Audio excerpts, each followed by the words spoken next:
eu gostaria de dar primeiro os recados iniciais, alguns muito importantes, como aqueles que nós precisamos fazer o nosso registro na atividade. Então, por favor, quem estiver presente na atividade, informar o nome, o município, a categoria profissional, a unidade de saúde, a equipe.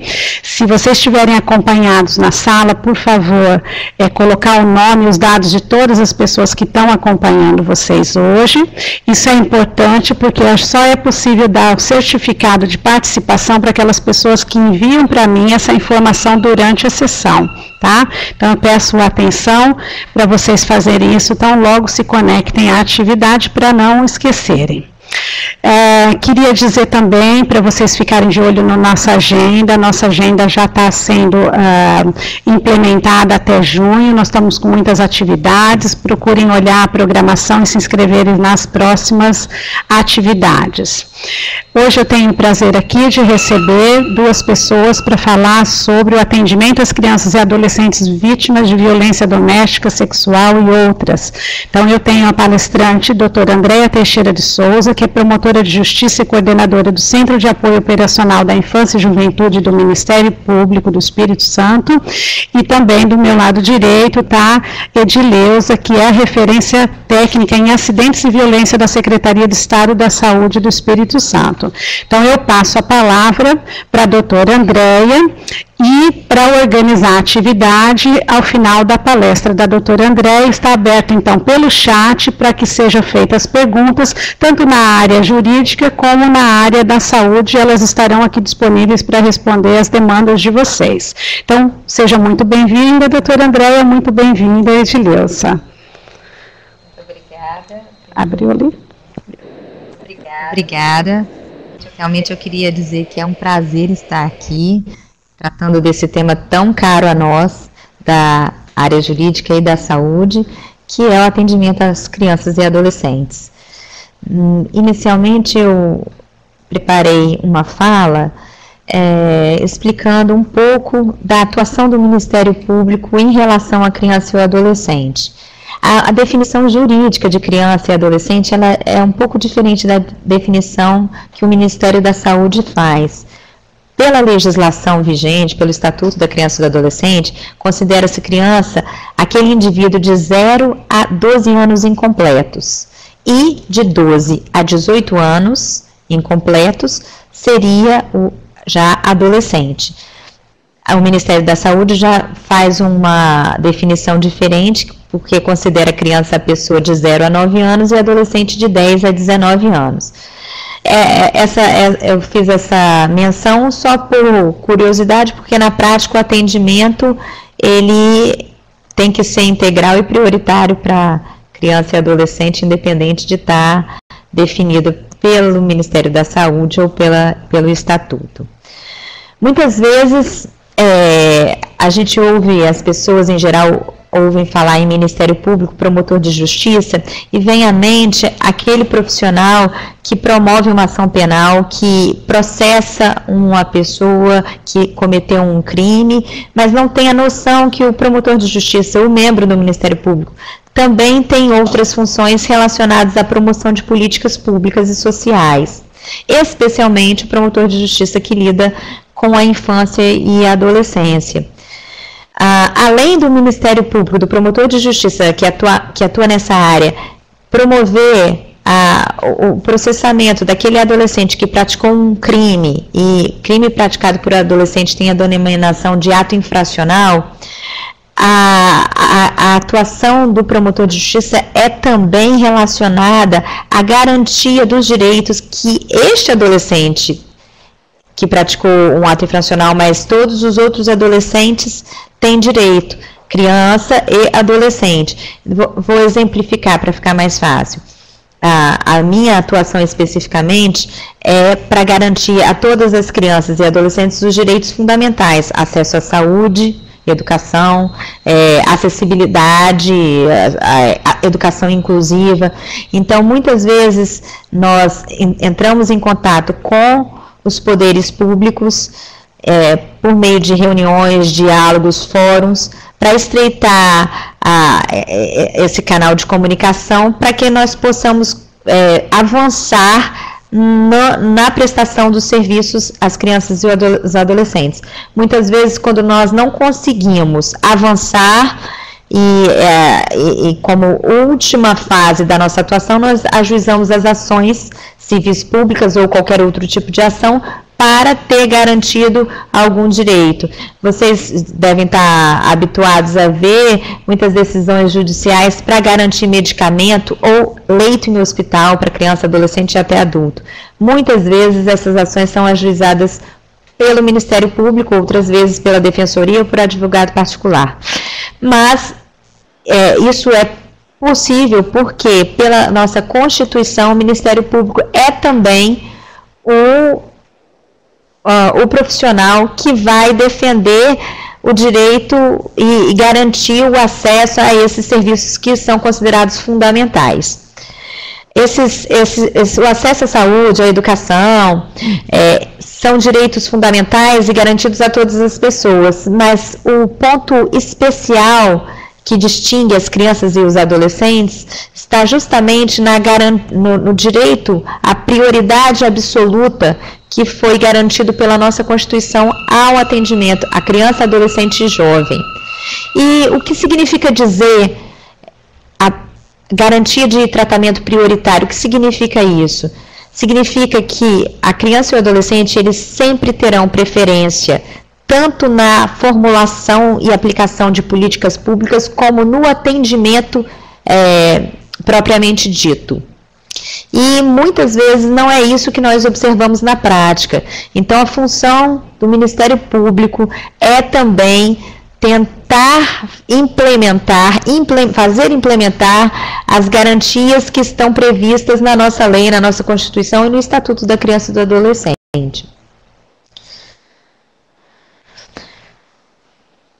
Muitas vezes, num atendimento de saúde, a gente verifica que a criança ou adolescente tem uma situação vulnerável e aí é necessária a comunicação aos órgãos de proteção, mais conhecidos de todos, o Conselho Tutelar, para que algumas medidas protetivas que são previstas em lei possam ser aplicadas àquela criança, àquele adolescente que está em situação de violação ou vulnerável. O Estatuto ele elenca algumas medidas protetivas, simples e outras mais complexas. Encaminhar aos pais ou responsável mediante termo de responsabilidade é uma medida protetiva. Orientar, apoio e acompanhamento temporário. A matrícula e frequência obrigatória em estabelecimento de ensino, que seriam as escolas, isso pode ser promovido pelo conselheiro tutelar. Inclusão em programa comunitário oficial de auxílio à família e à criança e ao adolescente. Inclusão em serviços e programas oficiais ou comunitários de proteção, apoio, promoção da família, da criança e do adolescente.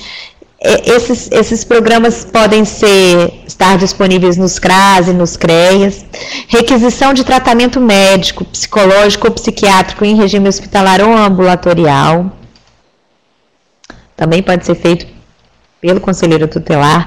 Inclusão em programa oficial de auxílio, orientação e tratamento a alcoólatras e toxicômanos. Abrigo em entidade, acolhimento institucional, colocação em família substituta e inclusão em programa de acolhimento familiar. Acolhimento familiar é o que a gente denomina popularmente como abrigo. Essas medidas, algumas dependem de decisão judicial, mas a maioria elas podem ser tomadas pelo próprio conselheiro tutelar. E as medidas referentes à proteção de vítimas de violência ou abuso sexual, que impliquem o afastamento da criança ou do adolescente do convívio familiar, ela é exclusiva de competência da autoridade judiciária. Então, ela não pode ser feita sem que o juiz autorize. Isso pode ser a pedido do Ministério Público ou de quem tenha legítimo interesse nessa situação. Deixa eu... As medidas de proteção à criança e ao adolescente, elas são aplicáveis sempre que os direitos reconhecidos no Estatuto e na Constituição forem ameaçados ou violados. E essa violação, ela pode acontecer por ação ou omissão da própria sociedade. e do Estado. Muitas vezes o Estado, que é quem deve garantir e prestar os serviços à criança e ao adolescente, ele é um dos violadores. Às vezes a criança está em situação de vulnerabilidade por falta, omissão ou abuso dos pais ou responsável. E muitas vezes, em razão da própria conduta da criança, ela se coloca numa situação de risco, de vulnerabilidade. Então, nessas situações, aqueles encaminhamentos que eu acabei de falar, previstos no artigo 101 do Estatuto, podem ser utilizados e aplicados. Quando a gente vai tratar de criança e adolescente que tenha sofrido violência, inicialmente a gente pensa só na violência física, né? Mas existem várias formas de violência.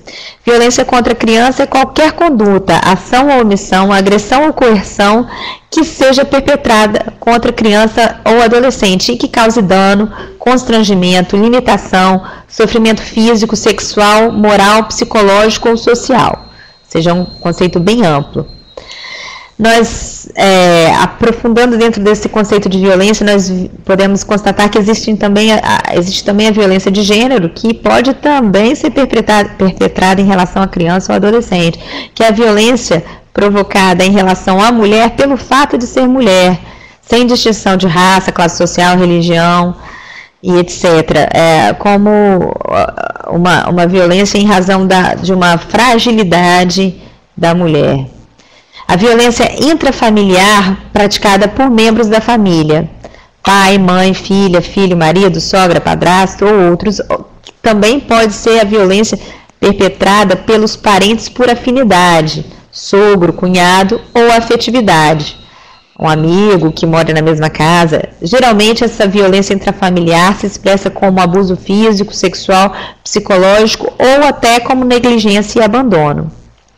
A violência física, a mais visível e palpável para qualquer pessoa, é aquela que agride, machuca intencionalmente uma outra pessoa, geralmente por meio de força física ou uso de uma arma ou um objeto, que provoca lesões internas ou externas, às vezes visíveis, às vezes não.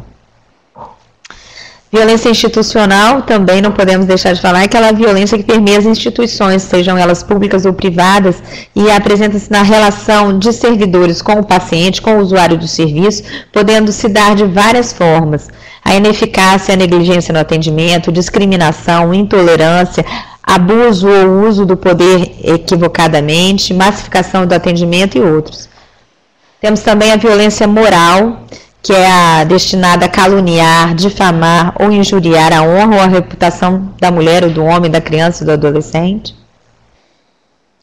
Violência psicológica, que é aquela ação ou omissão destinada a degradar ou controlar as ações, comportamentos, crenças e decisões de outra pessoa por meio de intimidação, manipulação, ameaça direta ou indireta, humilhação, isolamento ou qualquer outra conduta que implique prejuízo à saúde psicológica e à autodeterminação e desenvolvimento pessoal daquele indivíduo.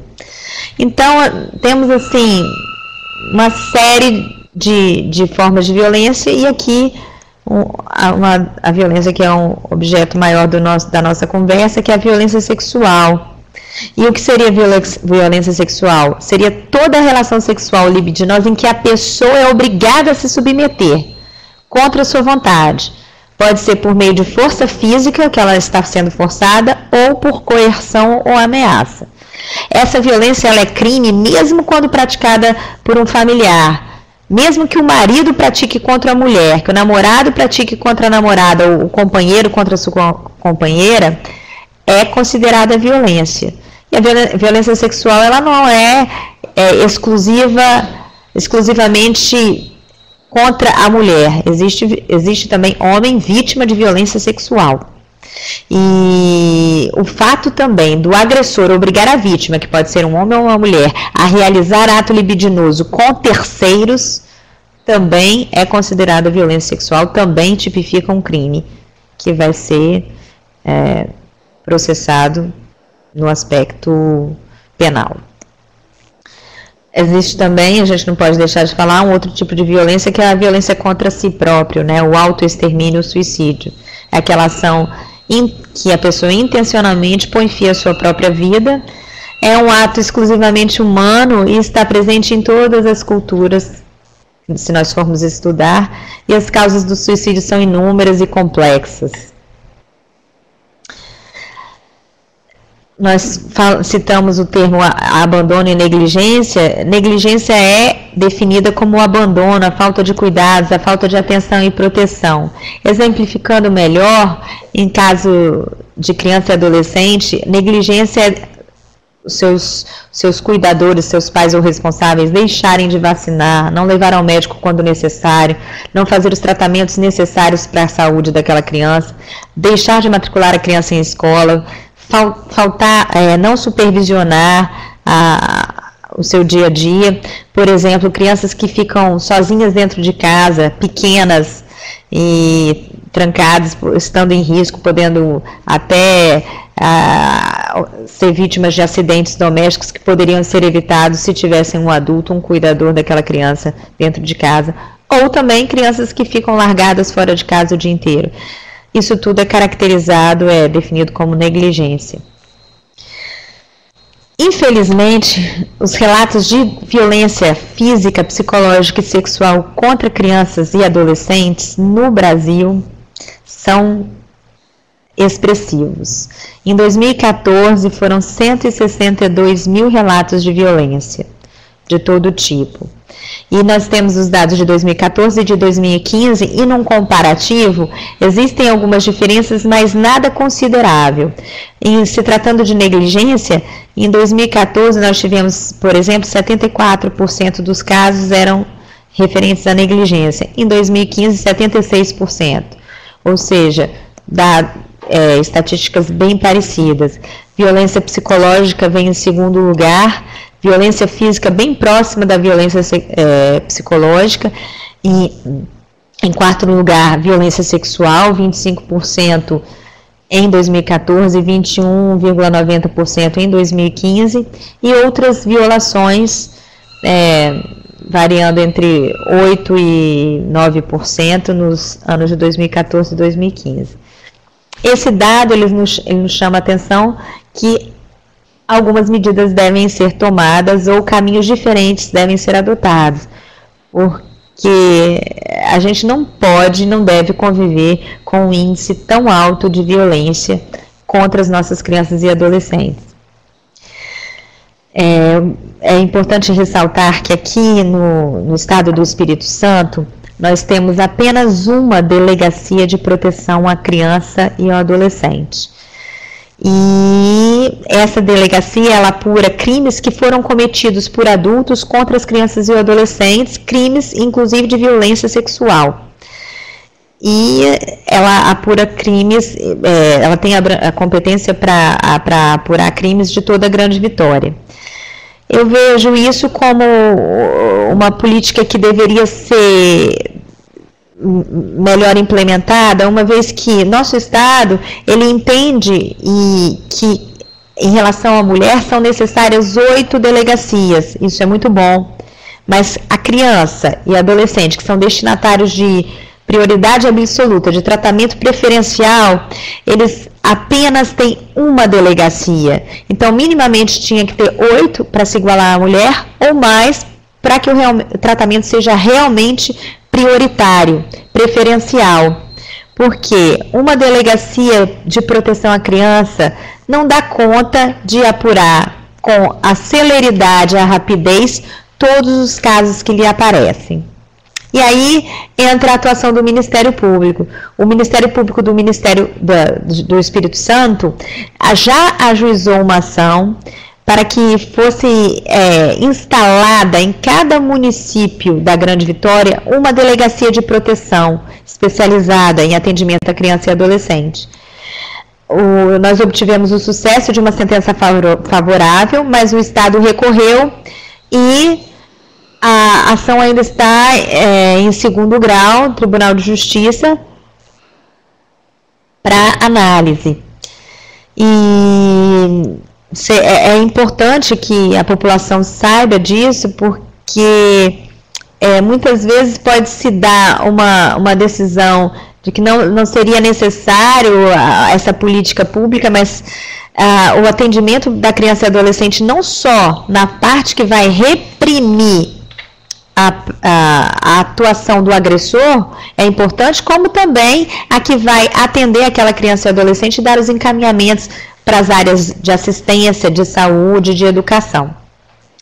Então, esses números de índices de violência, quando relacionados, quando dizem respeito a acontecimentos em Vitória, na Grande Vitória, no estado do Espírito Santo, eles estão sendo investigados apenas por uma delegacia de proteção e que está soberbada, e nós precisamos do olhar dos entes públicos para melhorar e mudar essa situação. As violações de direitos, violências contra a criança e adolescente, elas podem ser denunciadas por qualquer pessoa.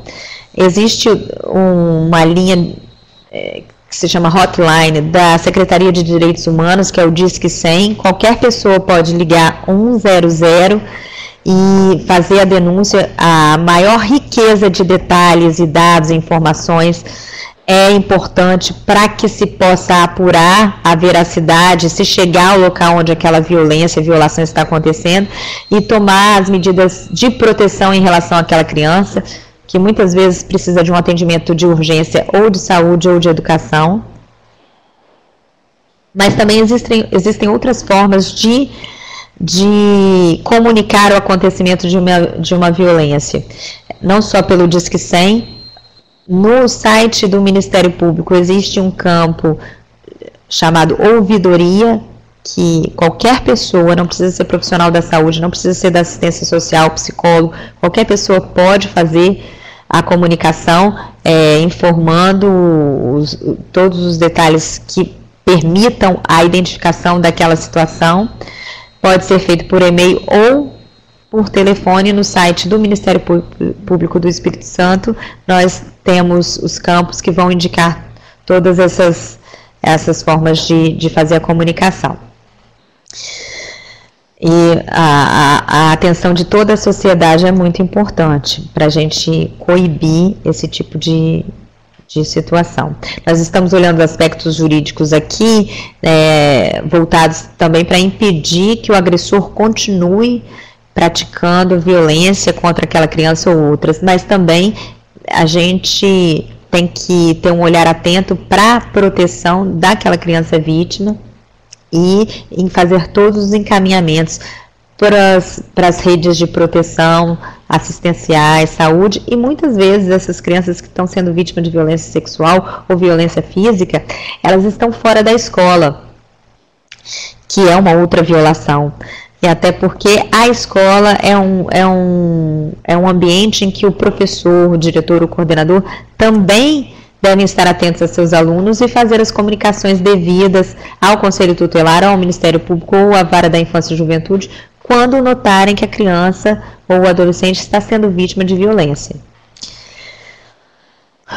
Um assunto que sempre suscita dúvida são os crimes contra a dignidade sexual.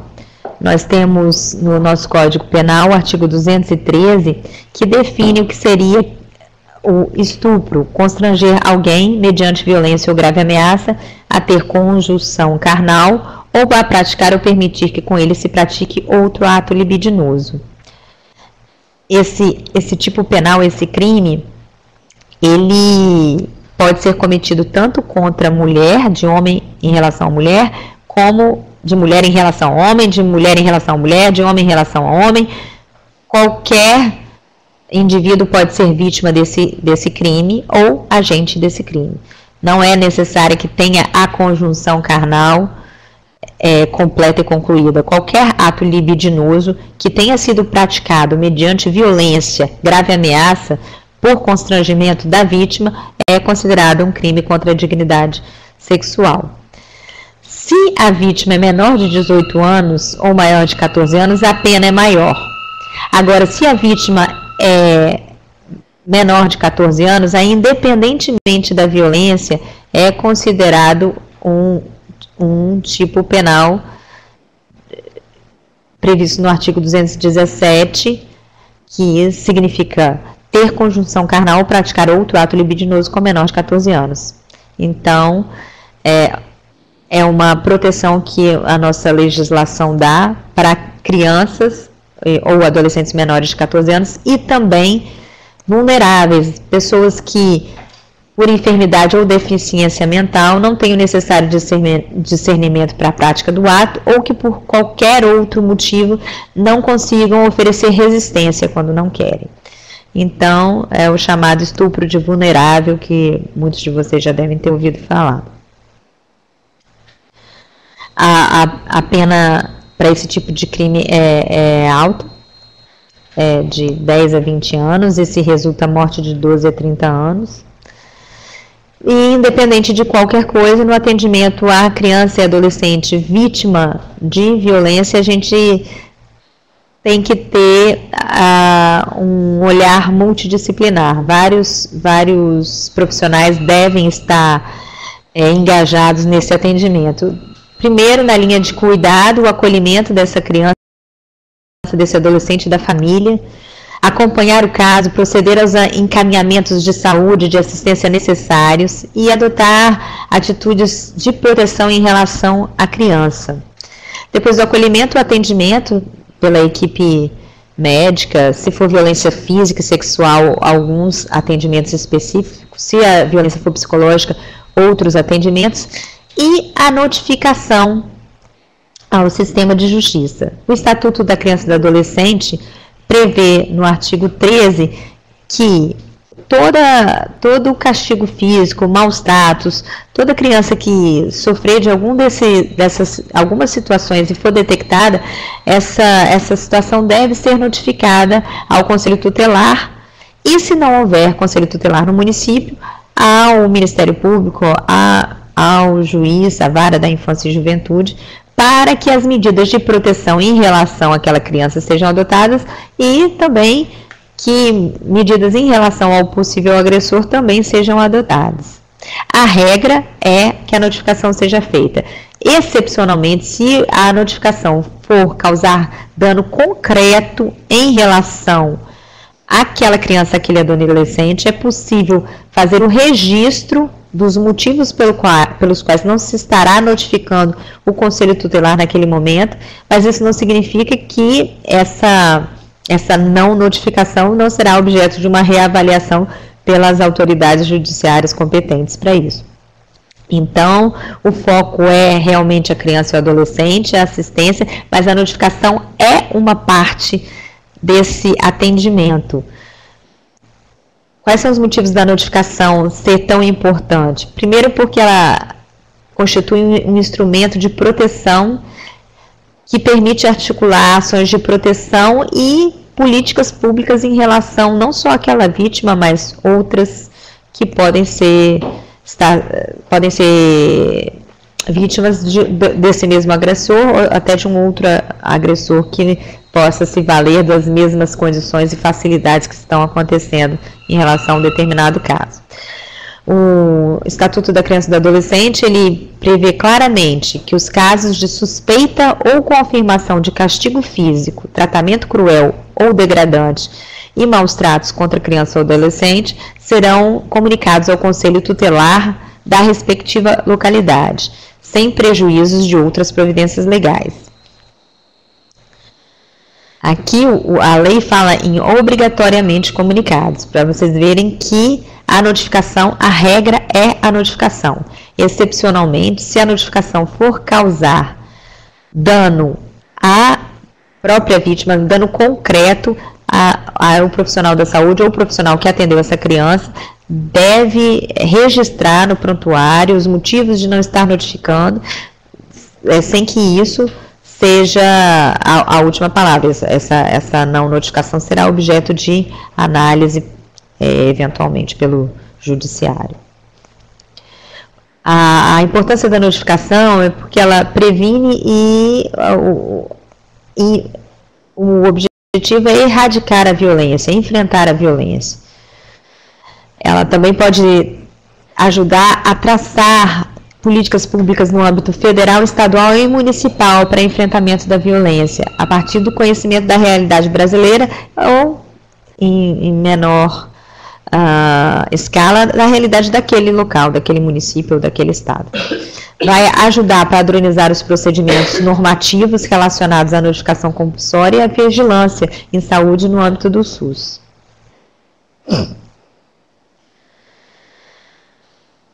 A notificação ao Conselho Tutelar, ela é independente da comunicação que é feita aos órgãos de atendimento, como CRAS, CREAS, e outros atendimentos, acompanhamentos de saúde, assistência social e etc. É um aspecto jurídico que vai dar início a medidas até judiciais em relação à própria vítima ou agressor. A notificação compulsória, ela permite conhecer a magnitude dos principais tipos de violência, o perfil das vítimas e dos autores das agressões, caracterizar as lesões como de maior ou menor gravidade, revelar a violência doméstica que é silenciada nos lares. Muitas vezes, por diversos motivos, uma pessoa não procura ajuda quando é vítima de violência e se não ocorre a notificação compulsória, aquela pessoa que já está fragilizada pela condição de ser submetida à violência sempre, nunca vai sair daquele ciclo de violência. Com a notificação, se objetiva reduzir a mortalidade por acidente e violência, desenvolver programas e ações específicas nesse sentido, criar e fortalecer políticas públicas, como já falamos anteriormente, mostrar a necessidade de investimentos em núcleo de vigilância e assistência e trabalhar em rede. A gente não consegue sucesso na área da infância e adolescência se não trabalharmos em rede. O sistema de justiça, o sistema de saúde, o sistema de educação, assistência, profissionais das mais diversas áreas, psicólogos, pedagogos, assistentes sociais, como já falei, da área jurídica, trabalhando juntos para achar um caminho. Muitas vezes, o caminho que se vislumbra por profissionais de uma área, ele precisa ter a complementariedade de profissional de outra área e assim achar um terceiro, um quarto, um quinto caminho, que seja o melhor para a vítima e para evitar que possíveis vítimas venham a existir. Então, o dever de notificar não é só do médico, é de qualquer profissional da saúde ou qualquer profissional que atenda uma criança e verifique aquelas condições, aquelas situações. Do professor, do responsável pelo estabelecimento de atenção à saúde, do responsável pelo estabelecimento de ensino fundamental, pré-escola, creche. Aqui eu trouxe para ilustrar que, dentre as infrações administrativas previstas no Estatuto, o médico ou professor ou responsável pelo estabelecimento de atenção à saúde que deixa de comunicar à autoridade competente, que seria o Conselho Tutelar ou a Vara da Infância e Juventude ou o Ministério Público, ele comete uma infração administrativa, prevista no artigo 245 do Estatuto. Aqui também tem uma outra infração administrativa quando o médico, o enfermeiro ou o dirigente deixa de efetuar o imediato encaminhamento à autoridade judiciária de caso de que tenha conhecimento de mãe ou gestante interessada em entregar seu filho para adoção.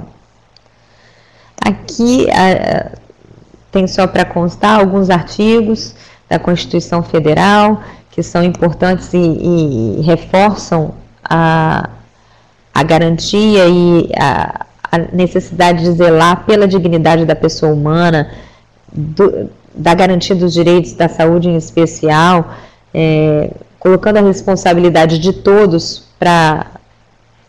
pelas crianças e adolescentes, a família, que é a base da sociedade, também tem especial proteção, e que é dever da família, da sociedade, do Estado, assegurar à criança, ao adolescente e ao jovem, com absoluta prioridade, o direito à vida, à saúde, à alimentação, à educação, ao lazer, à profissionalização, à cultura, à dignidade, ao respeito, à liberdade e à convivência familiar e comunitária, além de colocar a salvo de toda forma de negligência, discriminação, exploração, violência, crueldade e opressão.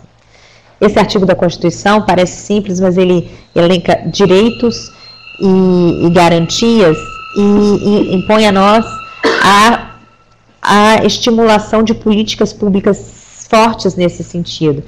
Senão nós não vamos conseguir salvaguardar nossas crianças e adolescentes das diversas formas de violência que existem. Infelizmente existem e são praticadas contra crianças e adolescentes. Aqui eu relacionei algumas perguntas, mas não sei se você quer abrir para perguntas ou a gente já segue por aqui. Microfone. Eu gostaria, como ela está dando um intervalinho aqui entre uma fala e outra, eu acho que era bom a gente passar então a palavra para Edileuza, que poderia fazer uma complementação, né? E aí a gente pode abrir as perguntas e, se caso não tivermos perguntas, a gente pode responder essas prontas. Tudo bem? Então, estou passando a palavra para a nossa colega Edileuza Cupertino, que é referência técnica em acidentes e violência da Secretaria de Estado de Saúde do Espírito Santo. Boa tarde a todos. Eu só queria complementar a fala da doutora Andréia no quesito notificação. Legalmente, as crianças e adolescentes precisam sim ser notificadas, como ela já explicou. No entanto, ali na linha de cuidados, quando a gente coloca a notificação, ela está dizendo respeito muito mais à notificação que se faz à vigilância epidemiológica para os controles do SUS, né, das propostas de intervenção da violência através do SUS, do que propriamente dita essa notificação que a gente faz para o Conselho Tutelar obrigatório por lei. Aquela notificação da qual eu estou me referindo, ela é embasada na portaria 1271 e que colocou a violência como sendo um dos agravos em saúde de notificação compulsória obrigatória para nós profissionais da saúde. É imprescindível que tenhamos um banco de dados fidedigno. A ficha foi desenvolvida para ser trabalhada dentro da área da saúde, obrigatoriamente, nos mesmos moldes da coqueluche, da AIDS, da tuberculose, da chikungunya, da zika. A violência também é um desses agravos que a gente faz vigilância epidemiológica, do qual eu sou a responsável, um dos responsáveis na equipe da saúde do Estado, e que a partir dela é que a gente enxerga a realidade do que está acontecendo nas pontas e que a gente pode desenvolver, pode provocar os municípios a crescerem no quesito de linha de cuidado das vítimas de violência a partir desse instrumento. É ele que faz com que nós aqui do nível central tenhamos a leitura do que vocês aí na ponta estão enxergando, estão recebendo na casa de vocês, nas unidades de saúde. É muito importante que essa ficha seja preenchida e entregue na vigilância epidemiológica para que a gente tenha essa leitura mais real possível. É só. Você poderia ler essa pergunta que chegou, por favor? Tem aqui uma pergunta. O que fazer quando minha rede não oferece apoio para solucionar esses problemas? Então, na solução das questões da violência, realmente ninguém consegue sozinho, instituição nenhuma consegue sozinha. E nós estamos acostumados a trabalhar dentro das nossas caixinhas, dentro dos nossos aparatos, o que a gente tem, a gente tenta resolver. A questão da violência, ela vai mais além. Ela precisa, né? Eu fiz até uma apresentaçãozinha lá no final, em que são 3 pontes importantíssimas no atendimento à vítima da violência. O primeiro quesito é a saúde. Em caso de você encontrar uma vítima de violência, quando o foco é na vítima de violência, o primeiro quesito é trazer para a área da saúde. Sobretudo na violência sexual, a legislação considera agora urgência e emergência. Vocês podem, inclusive, acionar o SAMU para que faça a remoção desse paciente, para trazer nas nossas unidades de urgência e emergência. Isso é lei federal, não é daqui do Estado, né? É uma norma do SUS. E, então, quando o nosso olhar é voltado para a vítima, primeiro atendimento é nas questões de saúde, curativas mesmo, para a gente verificar fraturas, se tem sangramento, se precisa dar ponto, fazer alguma cirurgia, dependendo dos casos de violência que a gente recebe, tudo isso é necessário. Mas no caso da violência psicológica, por exemplo, às vezes não é urgência, emergência, mas é uma situação que precisa de um atendimento psicológico nas unidades de saúde básica mesmo. Vocês podem procurar ajuda para essas pessoas. O segundo tópico no atendimento à vítima de violência são os cuidados psicossociais. Antes da gente ainda ir responsabilizar o agressor, é importante que essa vítima de violência esteja atendida, cuidada no quesito psicológico, na questão da social. Onde ela vai deixar as crianças, para onde ela vai mudar, se ela precisa voltar em casa para pegar documentos, se ela precisa sair imediatamente para a casa de um parente, se tem dinheiro para passagem, algumas questões sociais que não estão na área da saúde, né? Está na área do social. E aí sim você precisa localizar no seu território o mais rápido possível, para que você faça essas ligações em que algumas coisas não estão no nosso colo para resolver, e essas questões precisam ser apoiadas. A gente precisa olhar a vítima como um todo, e o único jeito que tem é desenhando uma rede de apoio. Para quem é que eu vou? Qual é o próximo passo para onde eu vou encaminhar essa vítima? E nunca deixar que ela saia sem um norte, ou pelo menos tentar acertar o norte para onde ela vai, para depois a gente então acionar a responsabilização do agressor. Muitas vezes a gente, no senso comum, quando a gente vê uma situação de violência, nosso primeiro impacto é de chamar a polícia, e é muito importante que a polícia esteja conosco, que a justiça esteja conosco. Ela é um braço muito importante. Mas a polícia vai, naquele momento, buscar o agressor, resolver a questão do agressor, da vítima, em relação ao agressor.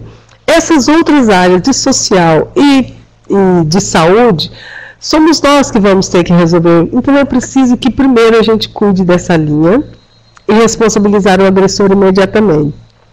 Não tem outra saída senão buscar essa parceria, reconhecer no seu território quais são os parceiros com quem você pode contar. Outra pergunta?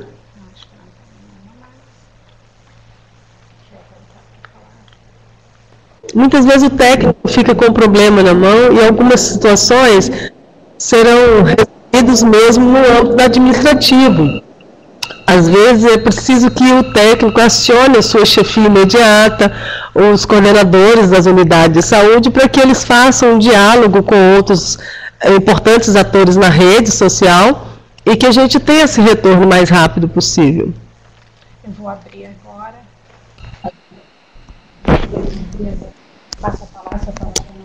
Passo a palavra novamente para a doutora Andréia, que deve finalizar com essas questões, né?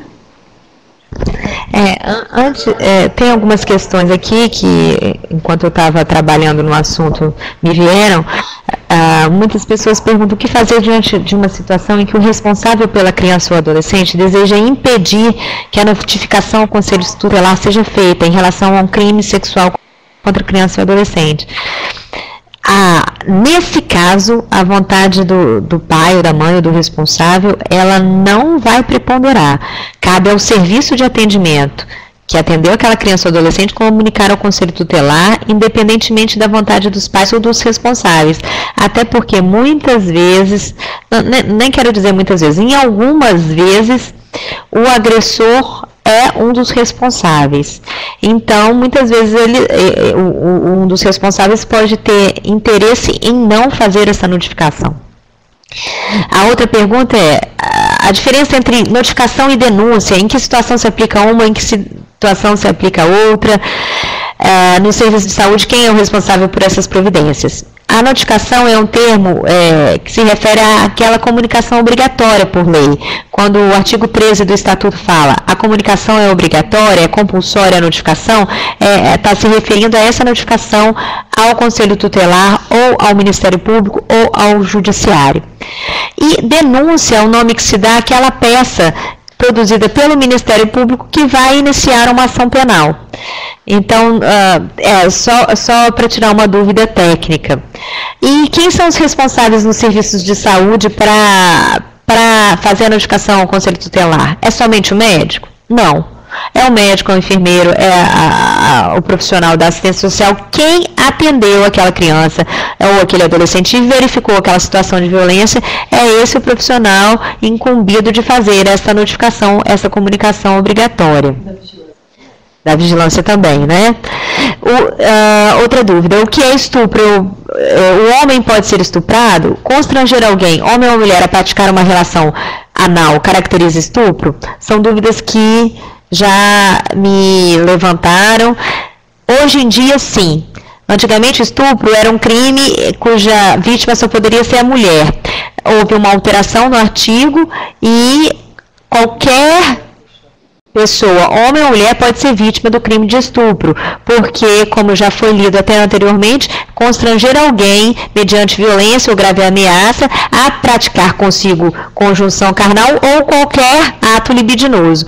Então, ato libidinoso pode ser uma relação anal, pode ser qualquer ato libidinoso diferente da conjunção carnal. Então, pode ser praticado contra homem, de homem para homem, de mulher para homem, de homem para mulher e de mulher para mulher.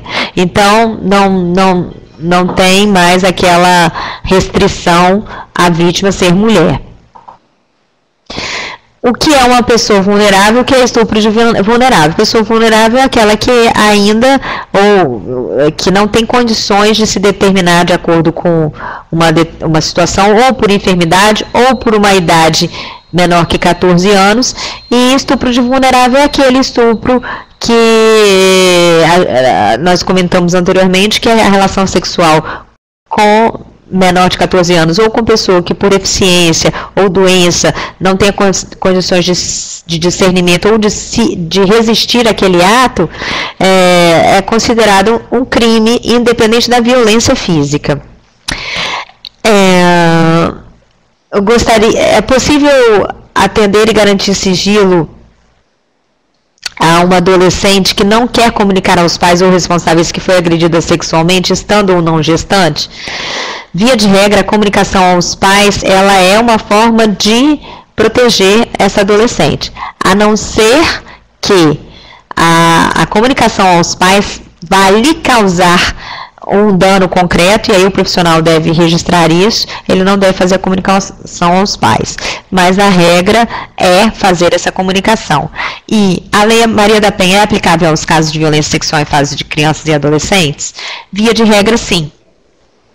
Excepcionalmente não será aplicada, mas via de regra, quando a agredida é menina, do sexo feminino, a Lei Maria da Penha é aplicável aos casos de violência em relação a criança e adolescente. Pergunta aqui para a senhora. Deixa eu ver, Camila? Aqui. Após o encaminhamento de um caso ao Conselho Tutelar, por exemplo, qual o fluxo dessa notificação?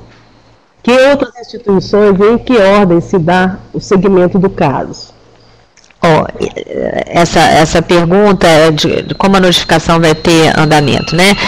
O Conselho Tutelar, se ele verifica que há crime, ele vai comunicar ao Ministério Público para que sejam tomadas as medidas investigatórias. Mas ele também tem que verificar se aquela criança vítima de violência, ela precisa de um encaminhamento psicológico, de um atendimento pelo CRAS, pelo CREAS, se aquela criança está fora da escola.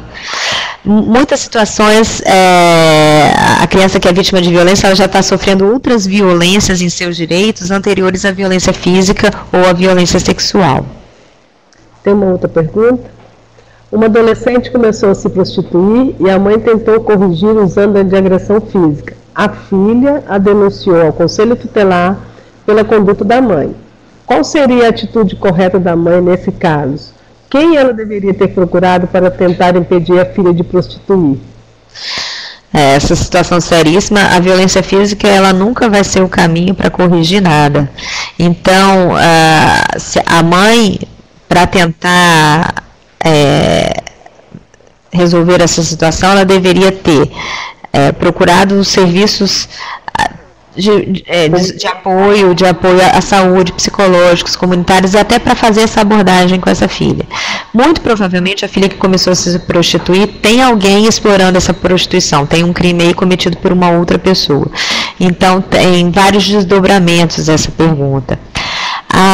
as questões relativas à proteção da criança e do adolescente que são vítimas de violência, eles requerem um trabalho multidisciplinar em rede. Não é a mãe tomando uma atitude sozinha que ela vai conseguir. Não é o profissional da área jurídica tomando uma medida técnica que ele vai conseguir. Não é o profissional da saúde. São todos juntos. E tratando de criança e adolescente, eu trouxe um videozinho. Tem outra pergunta importante? Ah, tá. Tem mais uma pergunta? Tem que paralisar o vídeo. Eu estou ouvindo. Mas eles não vão compartilhar. Mas aí... tá. Eu gostaria de esclarecimento com relação às meninas menores de 14 anos com namorados maiores de idade. Como proceder? Pois esse namorado maior de idade, ele está cometendo um crime. Então, quem tomar conhecimento disso tem que notificar. A primeira pessoa que tinha que ser notificada era ele, né?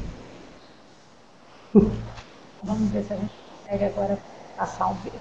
Vamos ver se a gente consegue passar um vídeo.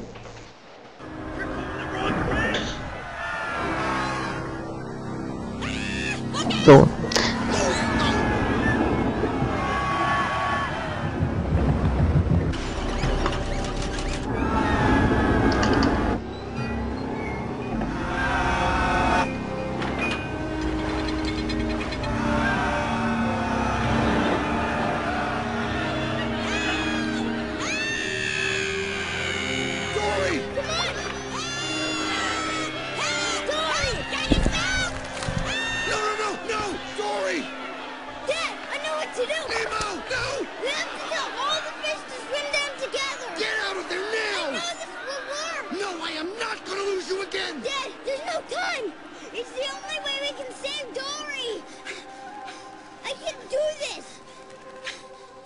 You're right.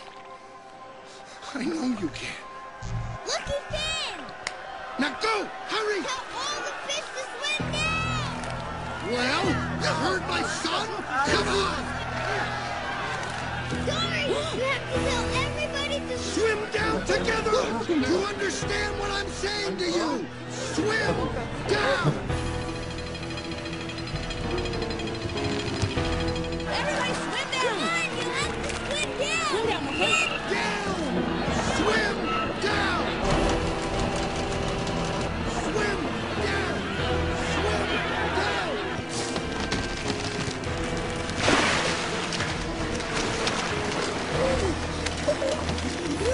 Don't give up! Keep swimming! Just keep swimming!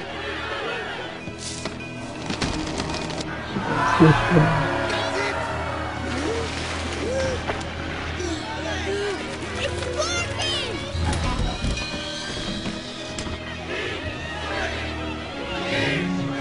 Just keep swimming! Keep swimming! Come on, Dad! You're doing great, son! That's my dad! Come on, let's get to the bottom! Keep swimming! Keep swimming, just keep swimming. Almost there! Keep swimming!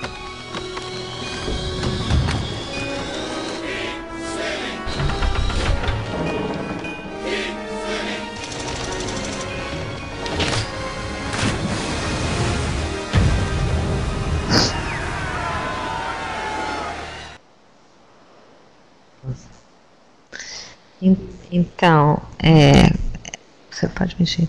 Então, antes de fazer os comentários sobre esse vídeo, eu vi que tem uma última pergunta sobre se os dois são menores de 14 anos e são namorados, tem relação sexual, existe o ato infracional, mas os encaminhamentos são outros, então deve ser feita a notificação, mas as providências são outras, porque também o menino menor de 14 e a menina menor de 14, quem é o agressor de quem, né? Então os encaminhamentos são outros, são no sentido da proteção, mas deve ser feita a notificação, porque muitas vezes eles estão em situação vulneráveis e esse ato, ele configura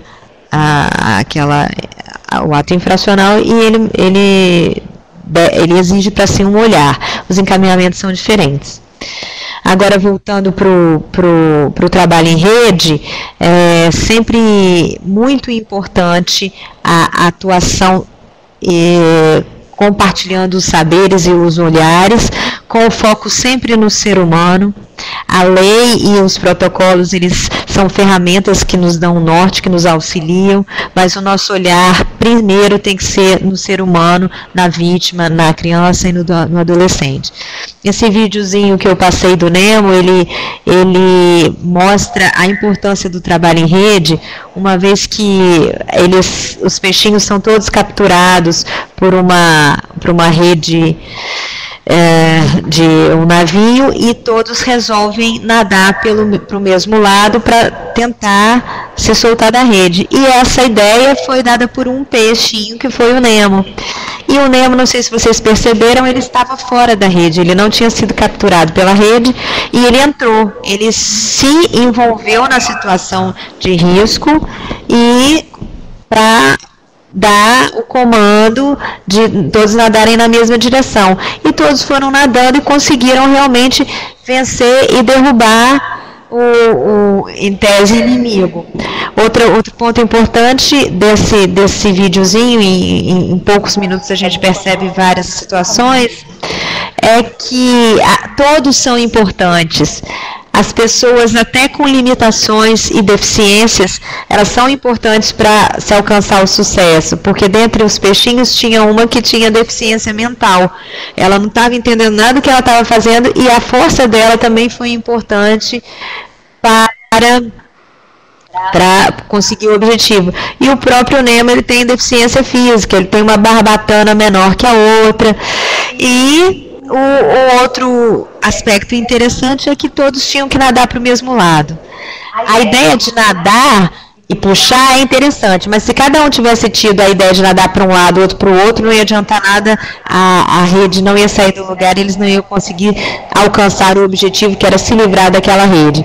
Então, a importância também de ter uma liderança e de se obedecer, porque não era um lado que era certo, não era o lado direito, o lado de baixo, o lado esquerdo. Qualquer um ia funcionar, mas todos tinham que andar do mesmo lado e juntos. Então, eu gosto bastante desse vídeo para ilustrar a importância e a necessidade do trabalho em rede, e me colocar à disposição para estar sempre trabalhando em rede com os profissionais que lidam e atendem as crianças e os adolescentes. André, tem mais uma pergunta aqui que é voltada para a área da saúde. O Clei está perguntando, com base no que a gente disse aqui, o profissional deve então notificar casos de um adolescente menor de 14 anos que procura a UBS para iniciar o pré-natal.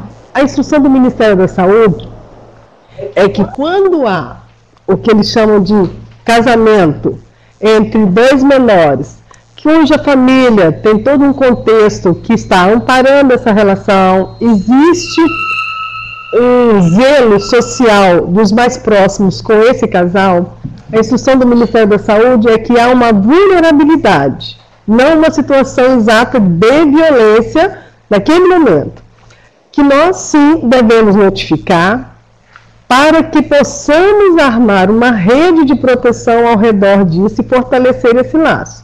Ou se ele vai se romper, ou se ele vai se concretizar, mas que nós, enquanto Estado, tenhamos uma rede de proteção ao redor dessa criança, desse adolescente. Fazer acompanhamento psicossocial para fortalecer esse laço, e fortalecer essa menina e esse menino também, que os dois são menores, precisam de orientação, e talvez até a família. E encaminhar também para os nossos parceiros da assistência social para ver como é que isso está se dando. Se não tem um envolvimento financeiro aí no meio, alguma situação em que alguém está sustentando a família, a gente não sabe. Cada caso é um caso, mas a instrução do Ministério da Saúde é menores que têm relação de casamento, precisa ser acompanhado pela unidade de saúde, não só pelo pré-natal, pelo planejamento familiar, mas por causa da vulnerabilidade. E fazer parceria com a assistência social para acompanhar junto, trocando aí informações da melhor maneira de ajudar essa família. Eu agradeço a atenção de vocês, estou à disposição, está aí meu endereço também, o contato. Estamos sempre às ordens. Dia 29 agora, fazer um convite, aproveitar que está todo mundo no ar. Dia 29, de 9 a meio-dia, nós vamos estar conversando sobre um assunto bastante importante nessa questão da rede, que é a formação de um convênio entre a Segurança Pública, a Secretaria de Assistência Social, de Política para as Mulheres, o DML e nós da Saúde, para então fazermos uma atenção integral à vítima de violência sexual dentro dos aparatos do SUS. Serão determinados serviços de referência para que essas vítimas de violência tenham a coleta de vestígio do agressor dentro do primeiro atendimento que for feito na área da saúde, ainda na urgência e emergência. Isso está em discussão, mas existe legislação para isso desde 2013, alguns estados já funcionam assim, e nós estamos nesse momento discutindo, os técnicos já conversaram entre si, dia 29 nós vamos abrir para um diálogo com quem tiver interesse em somar e ajudar a gente nessa construção para diminuir o maior número de erros possíveis e essa coisa funcionar. Então, chegando uma vítima de violência sexual dentro da área da saúde, nós não vamos mais pedir a ela que vá até o IML fazer coleta de vestígio, mas antes o IML estará conosco, capacitando nossos profissionais dentro dos serviços de referência, não são todos, são locais específicos, profissionais específicos, que serão treinados para fazer essa coleta dentro das nossas unidades de saúde. Esse material vai servir de base lá no IML, ele vai ser encaminhado para o IML, e dentro do IML feita uma análise tal qual fosse a coleta de vestígio no exame de corpo de delito feito lá no IML. Isso é um adianto muito grande. Crianças, por exemplo, que têm que se expor de novo lá no IML, mulheres que têm que andar, né, de um lugar para outro sem banho. Então, é uma discussão bastante importante. Quem puder estar conosco no auditório da César Nova, de 9 a meio-dia, dia 29/3 agora. Estarão lá conosco todas essas secretarias. Obrigada a todos, espero vocês lá. Voltando aqui, eu gostaria muito de agradecer, então, a presença de duas pessoas importantes nessa luta, que é a doutora Andréia Teixeira de Souza, promotora de Justiça e coordenadora do Centro de Apoio Operacional da Infância e Juventude do Ministério Público do Espírito Santo, e de Edileuza Cupertino, da Secretaria do Estado da Saúde. Acho que ficou bem clara a importância da rede, né? Nós estamos aqui com as duas áreas prioritárias do atendimento, o debate foi importante, as perguntas muito pertinentes, espero que vocês tenham gostado. Queria agradecer a presença de vocês todos, lembrando que essa atividade foi gravada, e aqueles que não puderem estar presentes e assistindo hoje, eles terão a oportunidade de, em alguns dias, ter acesso a esse vídeo. Informem os amigos e os colegas de vocês de trabalho. Também gostaria de relembrá-los a importância de colocar os dados e a informação de cada pessoa participante, na necessidade de ter um certificado, a obrigatoriedade dessa informação ser passada durante a atividade. Então, agradeço a presença de vocês e informo que estaremos aqui na próxima semana. Até mais. Obrigada.